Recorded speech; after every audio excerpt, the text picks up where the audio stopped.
YouTube, Mark Kaufman here, and today I want to talk about a knife that I actually went to a store and bought the knife at. I went to my local Ace Hardware, and yes, I know Ace Hardware can be a little bit overpriced, but I had to get that new knife fix. I had to get a new Swiss Army knife. Yes, that's right, another Swiss Army knife. But I ended up going with the 91mm Tinker. Now, yes, I have the Tinker small, but you know what? I was looking at their selection. They had the classic SD, they had a Recruit, they had a Spartan, and then they had the Tinker, and then they had, I think they had the Climber. And for me, I had about 30 bucks. This was $27 after tax. And yes, I know you can get them for about 20, but you know, support your local stores. It's a mom and pop one after all.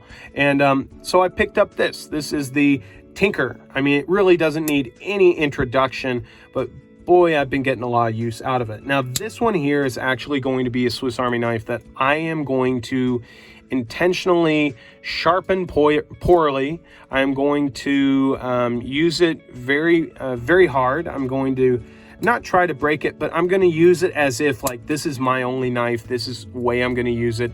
I'm going to sharpen it on the go. I'm going to not really care about how I sharpen it.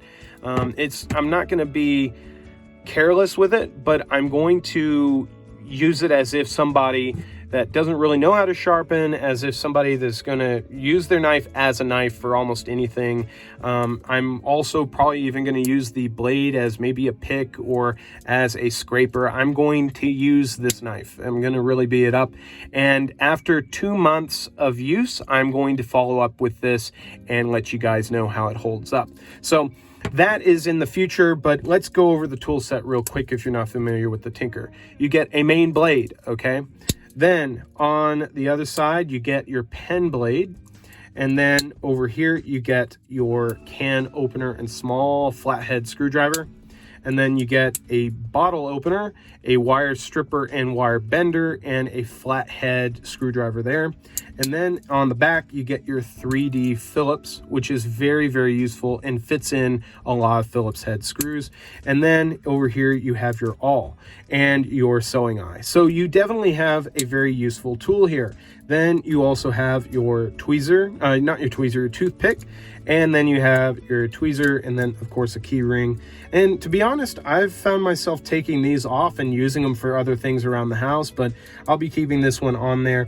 And usually I put a bigger key ring on my knife anyways. But I bought this in person and I was just sitting there. I was like, you know what? I want to get a Swiss Army knife. They've got them there and they're literally like a 2-minute drive from my work. So I picked one up. Now, this one I've actually been carrying. Why it looks so good, I've been carrying it in this leather slip, and this is actually the MKM leather slip, and I just ripped off the magnet. I wasn't too crazy about it. I'm going to probably do a few more stitches over here, but it is doing a really good job keeping this kind of pretty, but it's also keeping it from getting tangled up with my keys and all that junk. I usually keep it in my back pocket, but today I kept it with my keys. But just wanted to show you guys the new knife that I picked up, and I actually went out and bought it. So yeah, that was something. A blister pack was a little interesting from Victorinox, but they had a lot of interesting info on the knife and how to use some of the tools. So I will have a follow-up in about 2 months on how this knife is doing, and I hope you guys can be there to see it. So till the next video, I'll talk to you guys later. Bye-bye.